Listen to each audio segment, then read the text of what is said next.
Peak Agent Contracts class series. I hope you've been enjoying everything that you have learned from our wonderful managers. If you don't know me, my name's Chris Malamed. I'm the sales manager here at the Westlake Village office. I have the pleasure and privilege of working side by side with Karen Betancourt, along with all of our other California managers. So today we are going to go over miscellaneous documents that are handled throughout any transaction, and we're going to be covering hopefully 7 of them today.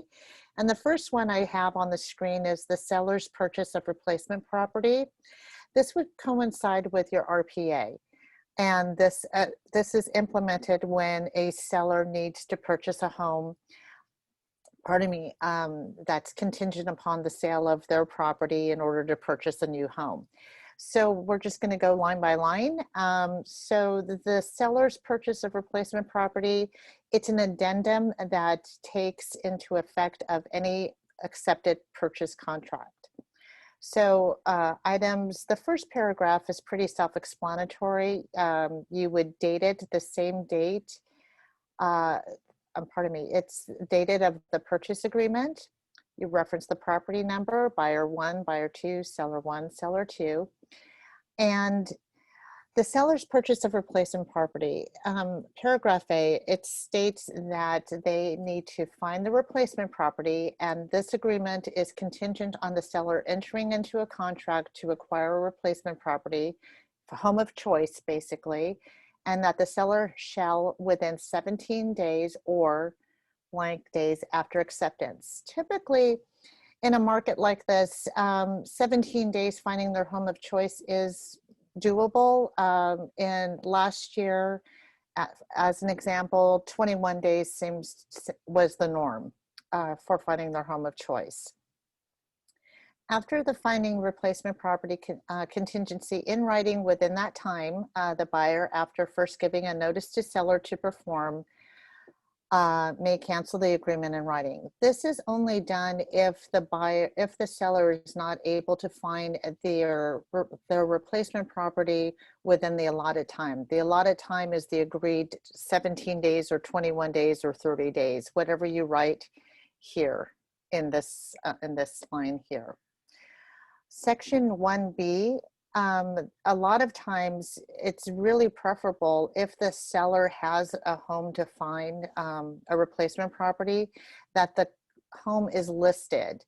And if it's an escrow, that's even better, because that just shows strength of the seller in order to purchase the replacement property, right? So here I've marked it that the seller has entered into a contract. They have an accepted offer, which is contingent upon them selling their home. And we list all of their escrow information here. So the escrow holder, of course, would be All Valley Escrow, our escrow number, and section 1C, if checked, close of replacement property. This agreement is contingent on seller's ability to close on escrow replacement property according to that contract.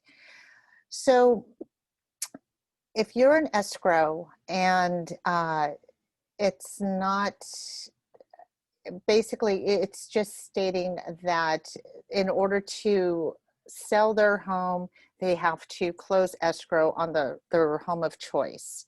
So that's a rare case. It does happen, but it's a rare case. Item 2, the time periods. This is really important, especially when you do have a home of choice contingency in place. The time periods in the agreement for inspections, this is applying to the buyer who is buying the seller's home. So the time periods in the agreement for inspections, contingencies, covenants, close of escrow, and other obligations that commence from date of acceptance shall begin the day after the seller delivers to buyer a written notice removing the finding replacement property contingency specified in paragraph 1A. So if that means that the time periods on the residential purchase agreement, you have your contingency periods, right? You have your 17 days for investigations, 17 days for appraisal, 21 days for loan approval, and 3 days for your EMD, your good faith deposit from that buyer into escrow.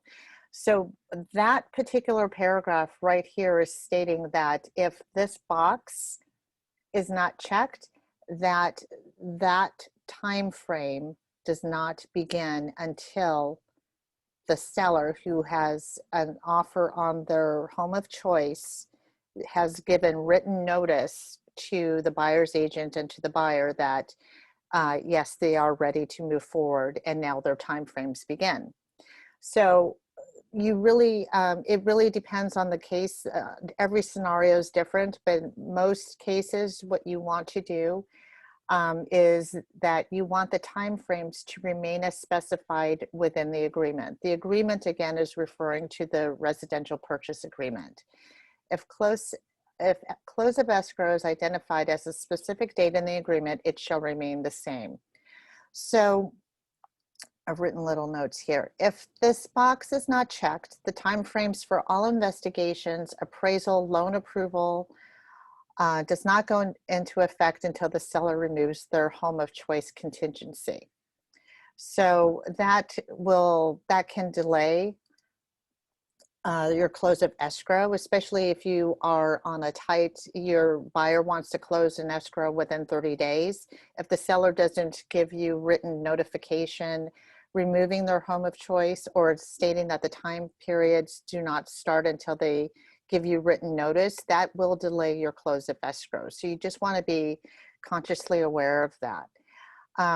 Buyer's deposit, what I was just referring to, the buyer's deposit shall be delivered to escrow within 3 business days after seller delivers to a buyer written notice removing the finding replacement property contingency as specified in paragraph 1A or as specified in the agreement.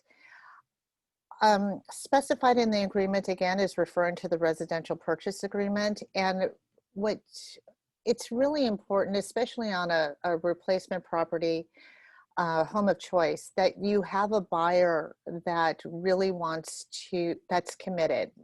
You want them to have skin in the game, right? So having their good faith deposit deposited into escrow is always a move or a leap of good faith, showing that they are a solid buyer and they do want to go ahead and purchase that home, and everything should be hopefully be moved smoothly.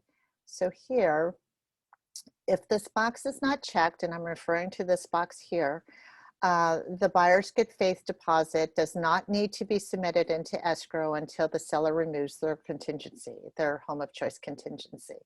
So they're small little boxes, but they're very important. So just be aware of that.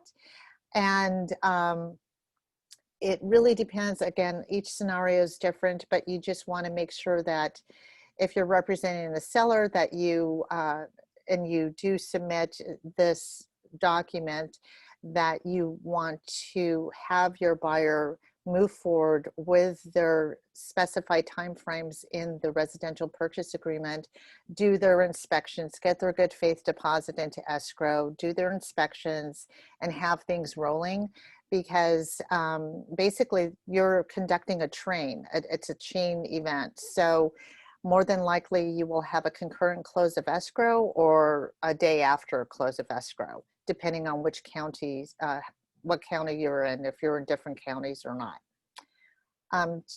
Are there any questions about that? About any of this? I'm a little nervous, so I know I'm talking a little fast. I'm really sorry. No questions yet. Okay. So close of escrow, item 2C.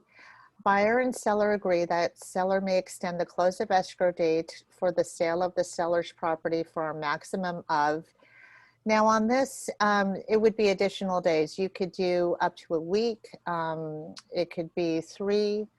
I think any extension of close of escrow, if it's more than 1 day, actually more than 2, your seller in possession form should be implemented and agreed upon. Again, it needs to be under 29 days. And here you would go ahead and and state that. If you write 29 days as an example, then you would also incorporate your seller in possession form as well.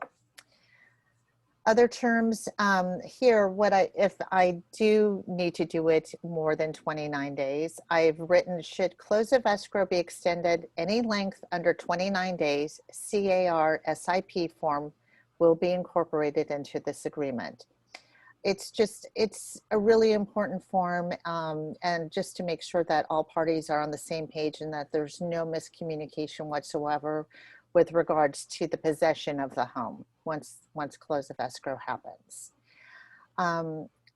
Item 3, even after the expiration of the time for finding the replacement property contingency specified in paragraph 1A, seller retains the right to remove the finding replacement property contingency or cancel the agreement until buyer cancels pursuant to paragraph 1A. Once the buyer receives seller's written removal of the finding of the replacement contingency, property contingency, buyer may not cancel pursuant to the 1A. So if the seller hasn't found a home of choice as of yet, and they do by rights have the choice of canceling the agreement completely, and all funds, if any funds were deposited into escrow at that time, it would be agreed upon both parties to go ahead and release those funds back to the buyer. If the seller has removed their home of choice contingency, and the buyer wants to cancel the escrow, even though they say they've moved in good faith, they have their good faith deposit into escrow, but now another house has popped up, and the seller that they're currently under a contract with has told them that they found their home of choice. It's contingent upon them closing escrow with the buyers who want to now cancel. They are not able to cancel this agreement. The buyers are not able to cancel this agreement. So at that time, of course, it has to be a meeting of the minds, but it's really an unfortunate situation where the buyer's deposit could be held, and especially if the seller's home has been off market for 17 days with this one buyer, 17 or 21 days with this one buyer, under the assumption that everything was being moved in good faith. So it's just really important for both parties to know that. And then by signing below, buyer and seller each acknowledge that they have read, understand, accept, and have received a copy of this addendum. Does anybody have any questions about the SPRP? Looks like we're all good. Okay. The next document, miscellaneous document, is request for repair. So the request for repair typically happens during your investigation period, which is within the first 17 days. It's really important that your request for repair stay in numerical order. The date prepared would be the date that you're actually writing it. The agreement date here would be the RPA date, that not the counteroffer, what have you, but the actual date of the purchase agreement. The property address, buyer information, seller information. Now, on buyer request 1A, so this is where your buyer, after you've met with them and you've gone through the property inspection report, which, as we all know, or maybe you don't, property inspection reports are it's a handbook of the property that the buyer is purchasing, and it can be really overwhelming because it's so incredibly detailed. But typically in a property inspection report, you really want to look for safety and health issues, which are considered priority 1 items. And priority 1 items would be something that the buyer could request, that you should request. GFIs, that's kind of on the bubble, but this is where you would write all of your information here. So 1A, buyer requests that seller prior to final verification of condition, repair or take the other specified action for each item listed below or on the attached list stated. Now, on this, under this section, you would reference each item that the buyer would like addressed based on the property inspection report or any other inspection that they have paid for during their investigations. So in addition to a property inspection report, you may have a roof inspection, you may have a chimney inspection, a sewer line inspection. So if there are any items on those issues, the roof, sewer, chimney, that you would want addressed in addition to the property inspection report, like there's a beam in the attic that needs to be tied to, or the air conditioning unit needs to be strapped or freon, or if there's an air conditioning service company that needs to come out and service, you know, due to lack of freon, or there seems to be an issue with the heating or cooling, you would always list the items here. Now, when I say items, it would be, you would say property inspection dated whatever date it was, and then on the priority margin, or the priority 1 items on the property inspection reports, it would say 1A furnace, and that's how you would write it out here, and then ask specifically what it is that the buyer would like. Would they like a professional licensed air conditioning and heating person replace it or repair it? So you would, the lines here don't look like they're very much to write, and hopefully you don't have a huge list on your inspections or on your requests. But rest assured, on the zip forms, just if you have a text overflow, meaning that it's more items than the lines allotted on this document, a document is auto-populated through our zip forms edition, and it references this section and the item number. So don't worry about that. That's a different class, but it's really cool. On 1B, section 1 and section 2, this is referring to the termite inspection report, your pest control inspection report. So here typically the buyer would request a seller to pay for any type of section 1 work completed as specified in the attached control report, which means that you have to attach the termite report to prove what you're asking for the work that you're asking for. You would write the date and also the name of the company that did the inspection. Typically, the section 2 would be applicable if you were representing a VA buyer. A VA buyer for VA loans, all items for section 1 and section 2 are required. Section 1 items, if you don't know, section 1 items typically are for any type of termite treatment, fumigation, and also woodwork. Section 2 items they can tend to be a little cosmetic, meaning like if you have a kitchen sink and the bottom floor of that kitchen sink shows any type of water stains or previous water damage, it is required by any VA loan that be replaced. Screens sometimes get called into that as well, window screens. So it's just something that you should be aware of. Let's see what this says. Okay, so item 1C, this is where you would write if the buyer is requesting any type of credit from the buyer, or the buyer's requesting any type of credit from the seller. If a credit is requested, you will need to substantiate your requests with estimated cost invoices from each vendor that inspected the home.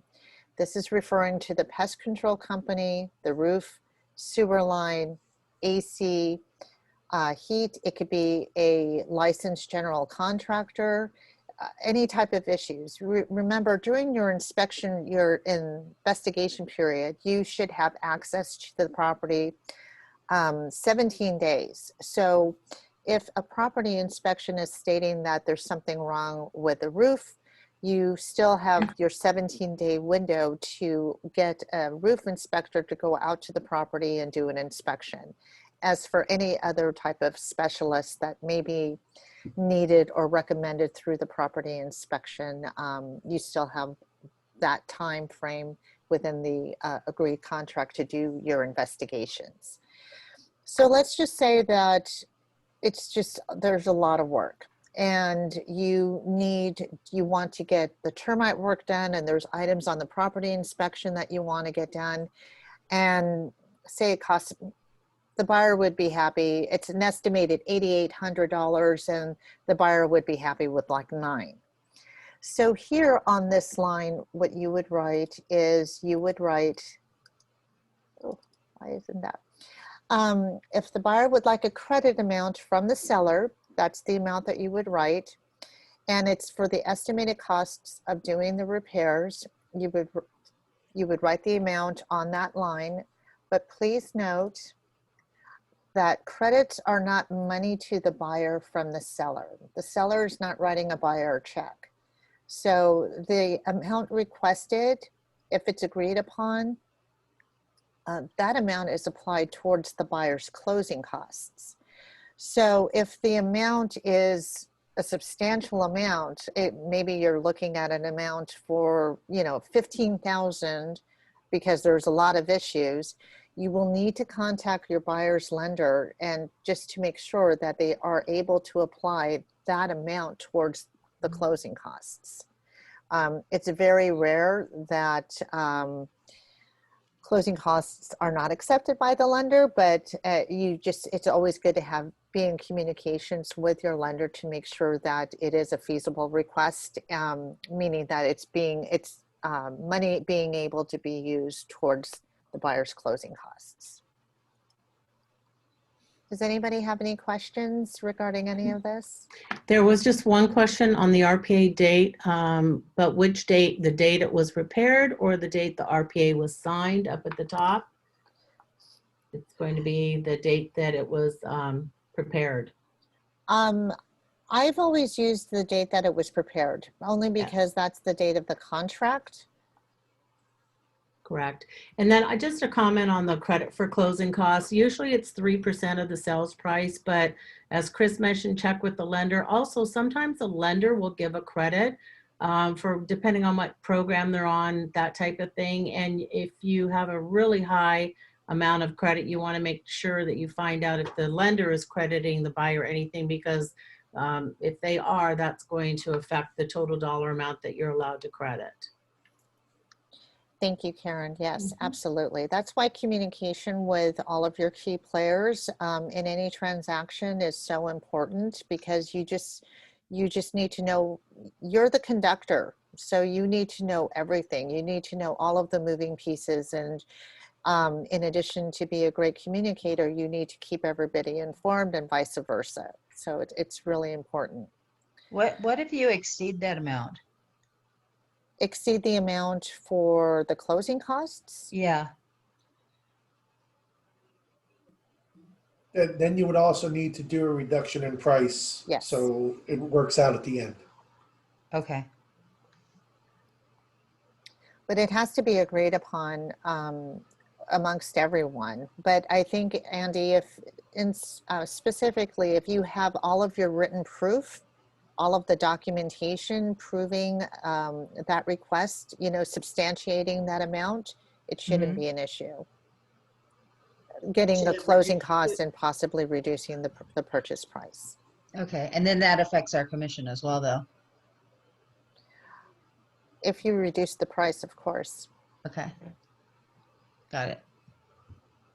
So item 2 here, this is where you would list all of your inspection reports. So you would identify each report in this section when submitting your requests. If with the buyer's approval, remember the buyer has purchased their inspection. They've paid for all of these inspections, so you always want to make it's their private property. So never submit a property inspection report without the buyer's authorization to do so. and whether or not they are okay submitting the entire inspection report or just the pages that your request for repair is referencing. Okay, seller's response. So on the request for repair, you have to, I'm sorry, I forgot to go over this. This line here in bold, buyer's request, please note that the seller has no obligation to respond to this request. The seller's not obligated to say yes or no. They can just ignore it or they can reply. But regardless of the response, whether lack of response or response, you have to keep in mind about the timeframes that are happening. The contract timeframes are still happening. Nothing stops. So when a request happens, it's still a moving truck.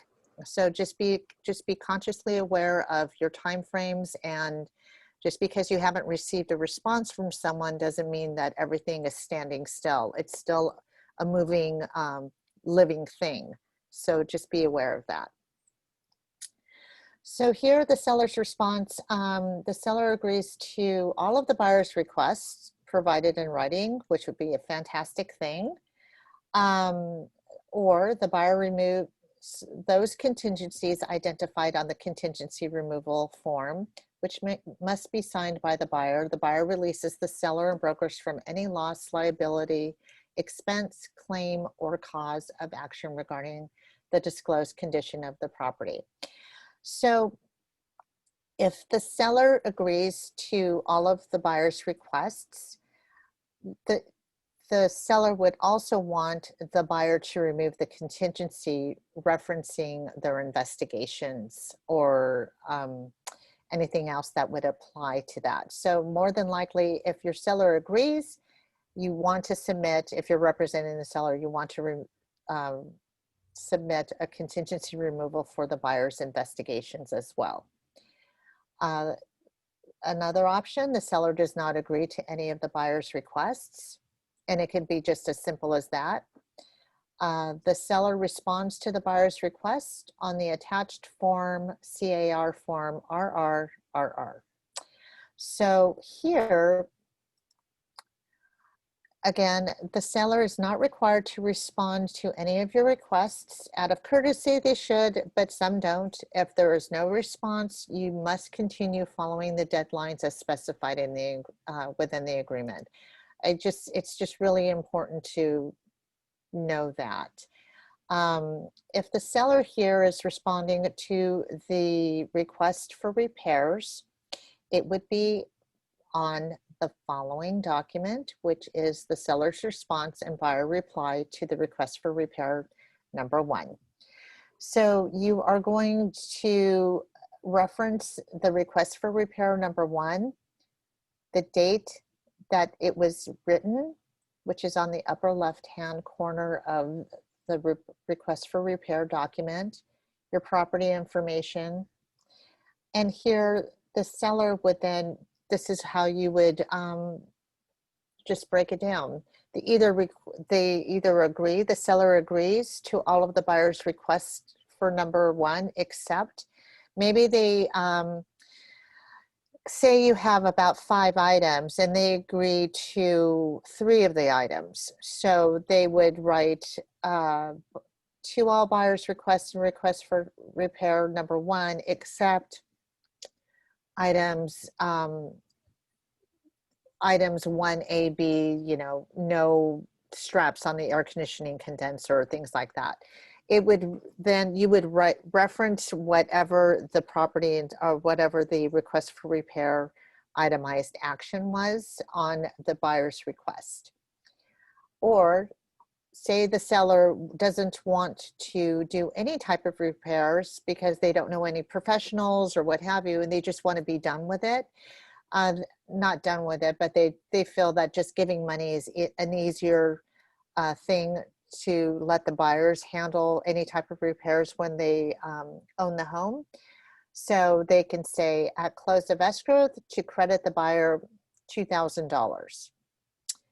In Andy's case, what Andy was referring to, here, Andy, the seller would say, close of escrow, buyer to credit a certain amount up to, say, $5,000, which could be applied towards the buyer's closing costs, item 1B, and item 1C to reduce the purchase price of an additional $15,000. Say like the total cost of repairs was $20,000 and the lender can only accept 5, and you are asking for the additional 15 to be reduced from the agreed upon purchase price.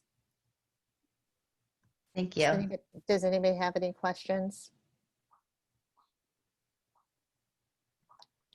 No questions. Okay. Again, here, this paragraph states, any credit included in this paragraph is separate from and shall not reduce or supersede any other credit in the agreement unless specifically agreed in writing, the addendum attached. So say the buyer has asked for originally, and it was agreed upon for $2,000 worth of closing cost credits, and it was agreed upon on the purchase contract. That $2,000 credit is still in place, and the request for repairs is a completely separate entity. So the $2,000 stays in place, and then an additional $5,000 was agreed upon. So now you have a $7,000 credit that's being applied towards the buyer's closing costs. Again, this is where communication with the lender is really important. You want to make sure that's still applicable or you're able to use that. So I just want you all to be aware of that. It doesn't wipe out the original 2, meaning that the seller only needs to pay 5. It would then be 2 plus the 5, which would be the total of 7. So at that point, if you need to get an updated estimated seller's net sheet, anybody from All Valley Escrow can give that to you. Credits need to be disclosed to the buyer's lender, and total contractual credits may be limited pursuant to the agreement. Again, that's where you're just double checking with the lender to make sure that it's still okay for the amount that you're agreeing to for the credit. Be applied to the buyer's closing costs. Total credit and price reduction amount may not be enough to remedy all defects and repairs.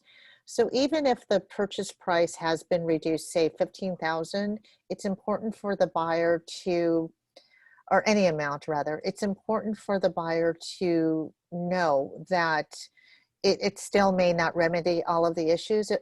If there are any outstanding issues with the home, that they're just getting a reduced price, but they're still aware that they are going to be responsible for fixing any items. Item 2, seller's agreement only applies if buyer, again, A, removes in writing the physical inspection contingency. B, removes those contingencies identified on the contingency removal form. And here I stated that I am going to be sending with my seller's response a contingency removal form, and I've numbered it contingency removal CR number 1, which must be signed by the buyer. So by me specifying this, I am stating that, okay, my seller is agreeing to these items as long as I receive back the contingency removal form from your buyer in writing. And C, releases seller and brokers from any loss, liability, expense, claim, or cause of action regarding those disclosed condition of the property release. So once a buyer's contingency is removed, that means that they're satisfied with all of their investigations, and they are not going to hold the seller or you, the broker, liable for any type of expense or claim in the future. They've done their due diligence by completing their investigations as allotted in the residential purchase agreement. So once you submit your seller's response, the buyer has a chance to respond. They either accept it or they want a modification of some sort. The buyer could accept the seller's response, saying they're accepting the credit, the closing cost credit, the reduction of the purchase price, but they want one modification. Maybe they're removing a specific request, or maybe they're, it really varies on each contract. It really depends. Or if the seller is agreeing to do, again, 3 of the items, but the buyer really wants this one other one, they would state that they accept it, but they really want this additional item that to be repaired or to be credited. This is where you would write it here. Or C, that the buyer requests their original request for repair number 1, and they're making a brand new request. So this is where it would be request number 2. So it could be say you have a list of items that the buyer wants, but now they've decided that they want I don't know, a credit or a reduction in purchase price. So they can, that would be the request for repair. If a buyer accepts the seller's response 1A, which is this section here, or if the seller below agrees below to buyer modifications 1B, seller is agreeing to one more item that the buyer may want, then buyer I will be deemed to have withdrawn all requests for items that seller has not agreed to. So if there's still an outstanding item from your request for repair, out of 5, 4 have been agreed on, you are both agreeing, both the buyer and seller are agreeing that the 5th item is completely off the table. That's not even a subject to discuss. So, and then 2, hereby removes, the buyer hereby removes the physical inspection contingency, hereby removes those contingencies on the attached CAR form CR, which is signed by the buyer, and agrees to release the above. So again, if everybody is in agreement, the buyer is stating they're willing to move on, they've done their due diligence, and they're good with the inspections and whatever was agreed to upon the seller's response, going back and forth possibly, that they are going to go ahead and sign the contingency removal for their investigations. Only applies if buyer checks 1B. So the buyer accepts seller's response with the following modification. The seller is either in agreement.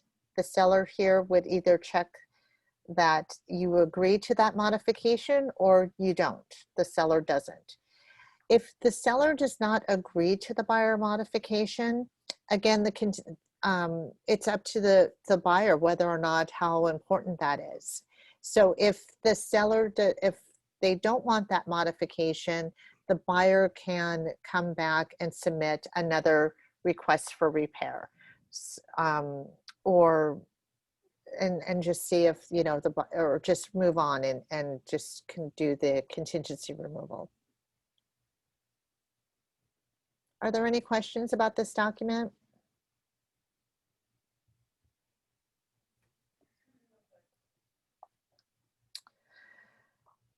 Okay, so the contingency removal, which is what we've been referencing so much through the request for repairs. So the contingency removal is required after the buyer's 17 days of investigations.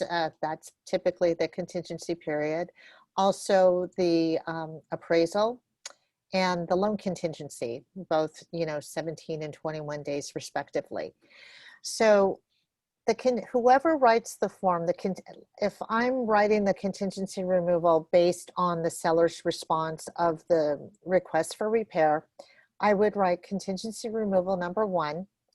Again, you want to keep these in numerical order, no matter who's initiating. So if I write one and then the buyer's agent needs to write another one, removing, say, appraisal or loan contingency, that would be contingency removal number 2. In accordance to the terms and conditions, you want to reference the, I referenced the RPA here, but honestly, it should have been request for repair. I'm sorry about that. So you would write the request for repair. If I was doing the contingency removal for my seller based on the seller's response, I would have checked here response and reply to the request for repair, and then the date of that document. Again, the property, the name of the buyers and sellers. And then here, buyer removal of buyer's contingencies. So with respect to any contingency and cancellation right, that buyer removes unless otherwise specified in a separate written agreement between buyer and seller. Buyer shall conclusively be deemed to have completed all of their investigations, reviewed of reports and other applicable information and disclosures, elected to proceed with the transaction, assumed all liability, responsibility, and expense, if any, for repairs, corrections, or for the inability to obtain financing. Waiver of statutory disclosures is prohibited by law. This is just really specifying that by letting the buyer know that by agreeing to sign a contingency of removal, that they have done all of their due diligence, they're completely fully satisfied with their investigations, any type of agreements that have been made through the request for repairs or not. And it's that once this is signed, that they are moving forward and they are committed.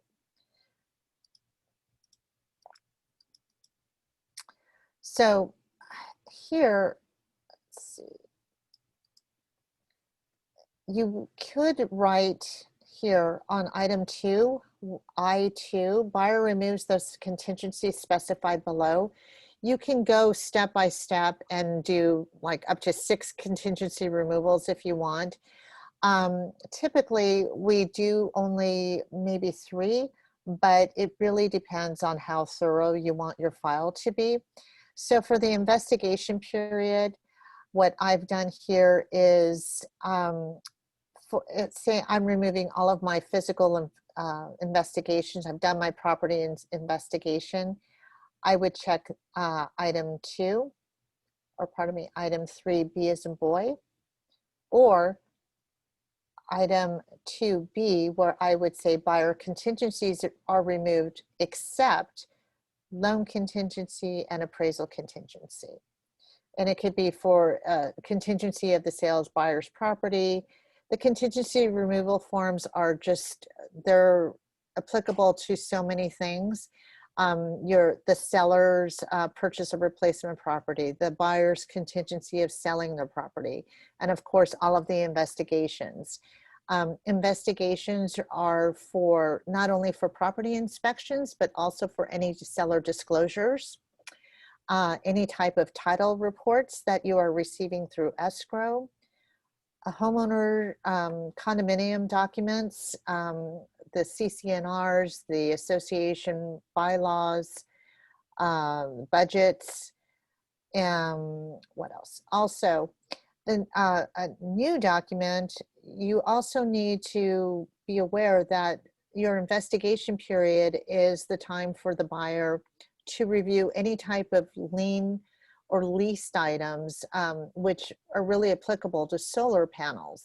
So the solar panels, for solar leases, there are a lot of companies that have specified qualifications that the buyer may not be able to qualify. So you want to make sure that, number one, the lender is aware that the property has solar panels, that you receive, number 2, that you receive all of the solar documentation from the company as soon as possible. It should be within 7 days, as stated. It is a report that a seller needs to forward to a buyer within 7 days after acceptance. So there's, when the investigation period is truly that, it's an investigation period. You really want to make sure that all of the documents are supplied to you, and even if they're not, that you're following up with the seller's agent to ensure that your buyer has receipt of those and is given the appropriate amount of time in order to review them. Because every piece of document regarding any piece of property is so important, and who knows what can happen. So it's really good to have in a timely manner. Item C here, buyer removes any and all buyer contingencies. This would be checked if you've done your investigations, you received your appraisal, and you have full loan approval. So obtaining full loan approval, always, again, you're in constant communication with the buyer's lender, and you two have a really good rapport. So always let them know when the contingency periods are due. Our TCs do let all parties know when all of the contingency deadlines are due, but just be in constant communication with everybody in your group, and always ask the lender if it's safe to remove that contingency, especially the loan, because once this is signed, if it's checked and signed by the buyer, they are obligated to close escrow.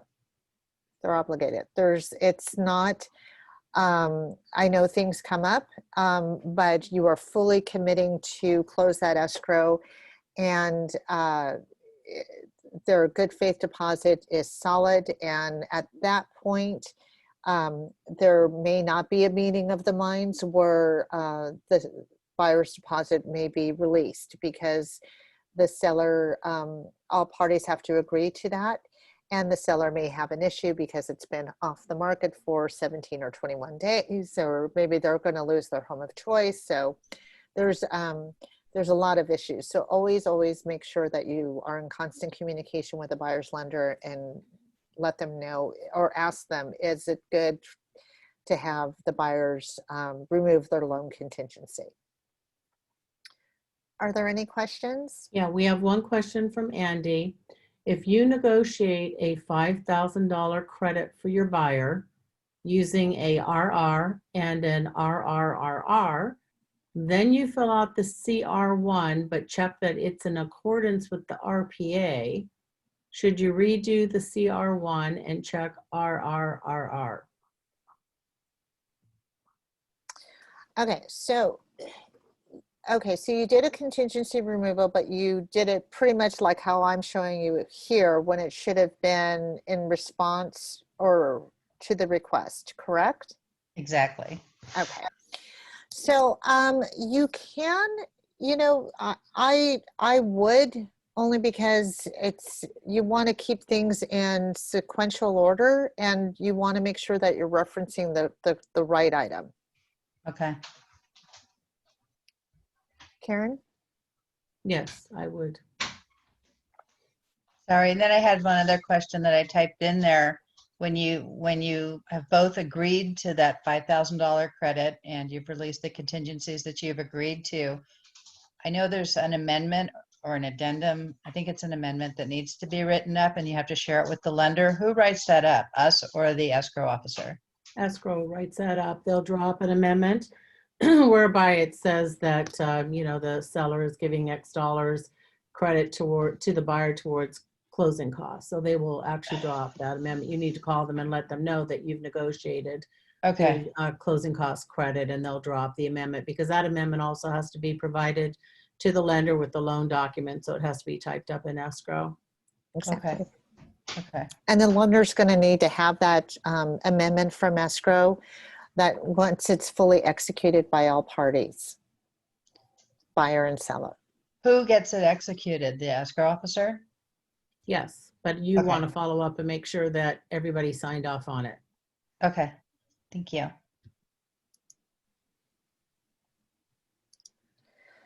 Okay. Let's see. So here on section 2, the seller removal of seller contingencies, this is where I was referring to the SPRP, the seller's finding a replacement property. So this would be your written notice. So if the, meaning if on the SPRP, if you did not want your timeframes to start as stated within the residential purchase agreement, once the buyer's agent received this document stating that you found your replacement property or you are closing escrow on your replacement property, then those timeframes would start upon receipt of this signed document. So confirmation of receipt. So as a buyer or a seller's agent, a listing agent, I would, as courtesy, initial here because I'm signing on behalf of my seller and I'm the authorized agent on today's date and a time, AM or PM. And then I would scan that back.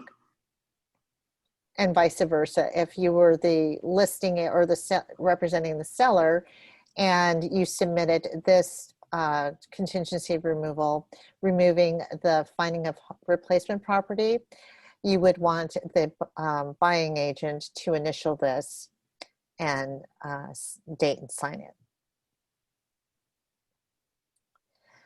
Okay, amendment of existing terms. This is a miscellaneous document. I have not really used this document a whole heck of a lot, but as an example here, this is a proposal to amendment the terms and conditions of the following existing agreement. I wrote purchase agreement, the date, the property address, and this amendment would be applicable if you need to change the existing agreement on an RPA. This could be for the amount of the days for the close of escrow, shortening your inspection periods. This is all done after acceptance. So, or maybe you're changing the loan, the buyer's loan. So, which all parties should be aware of that because that changes a lot of requirements sometimes. Maybe the buyer's moving from an FHA loan to a conventional loan and removing the closing costs that were originally requested and agreed upon. So, and vice versa. So this is, Fred, do you have any comments on this? No, that's exactly what it is. It's any changes to an executed contract. I go to Fred because he's our zip forms guru, just so you guys know.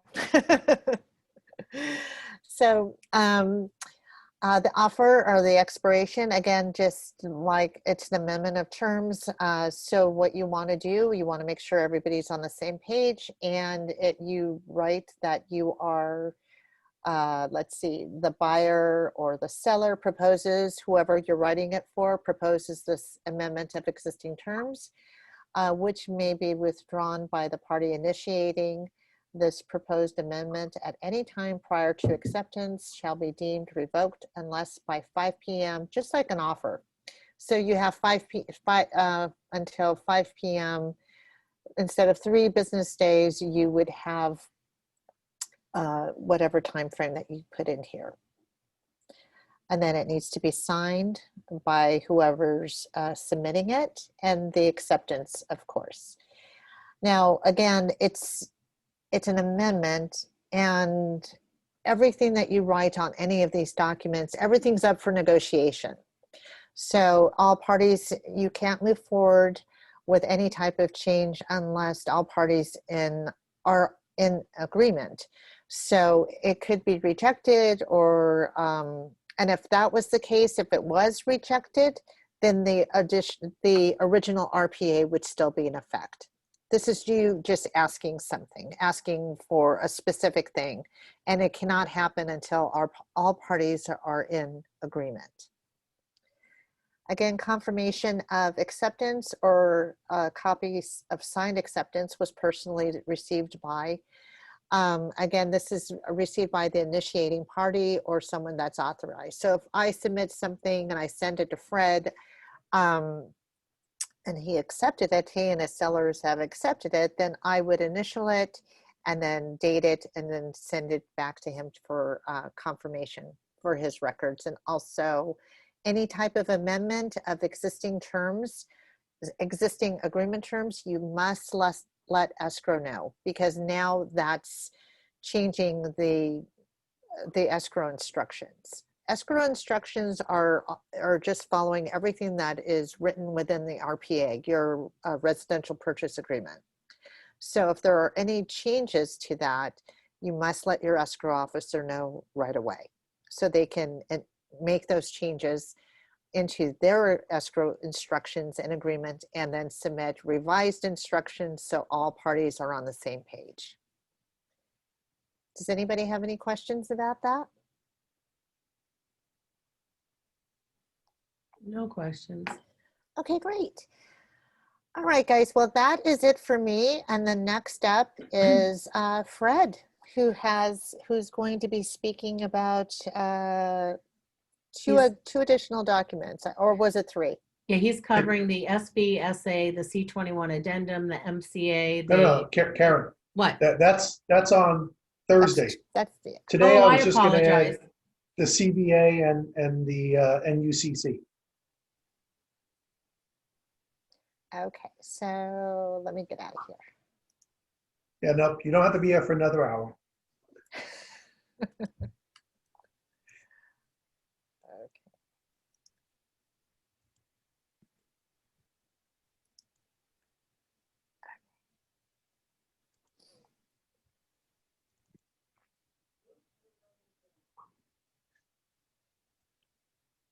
Okay, so today, well, let me go back to that, wherever that was.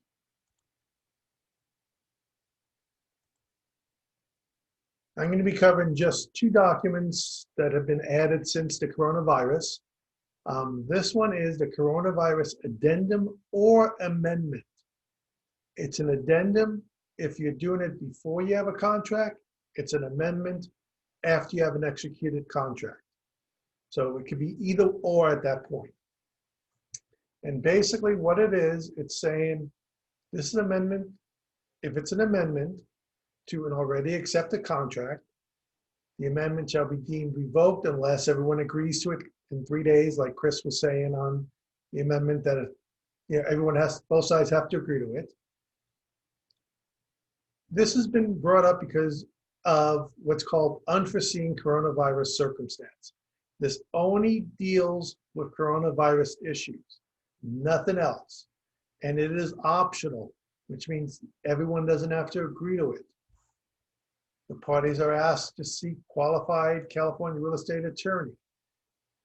Basically, what it's saying is, if for an unforeseen circumstance comes apart, the buyer or the seller can then issue what's called an NUCC, which we'll talk about next, that details why they either need an extension of some sort or they need to cancel the contract altogether, that they can't move forward.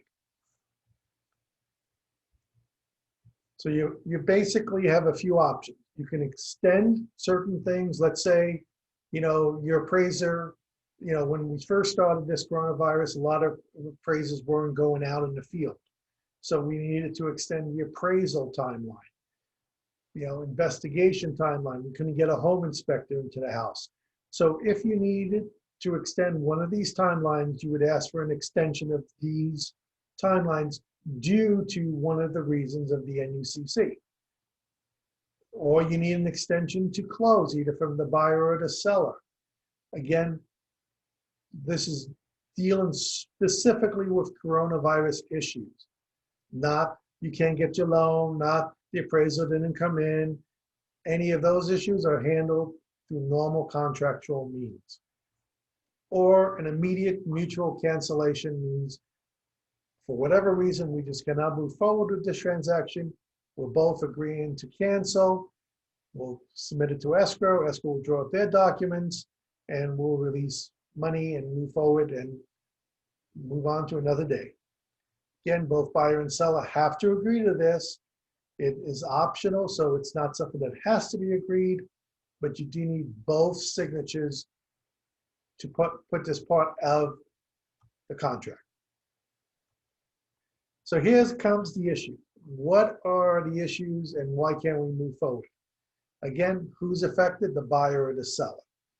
So we're going to break it down. Is it loan related? Did we have loss of income due to unforeseen coronavirus circumstances? Was the notary appointment delayed? You couldn't get a notary out there to sign your loan docs. Was the lender delayed? Was the review delayed? Again, due to unforeseen coronavirus. Not, my job's no longer there, had nothing to do with coronavirus, but I lost my job.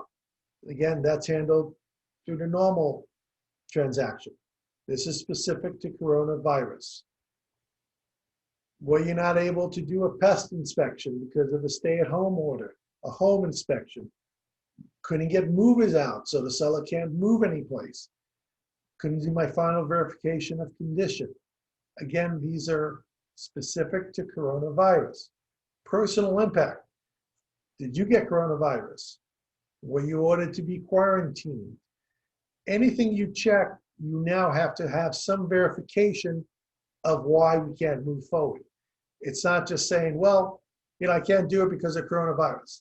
You have to have some verification of why we can't move forward. And that's basically the document.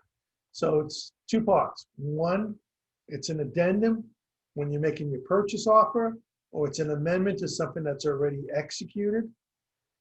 Two, you're asking for extensions or cancellation. And three, why are we asking for the extension and cancellation? I've not seen this used yet. It's out there, but I have not, through my dealings, I have not seen a lot of it being used. Hopefully, as this goes on, we'll even use it less and less. Are there any questions?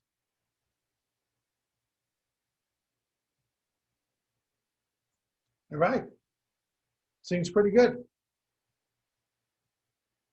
Again, on Thursday, I guess I'm going to be covering all the rest of the documents.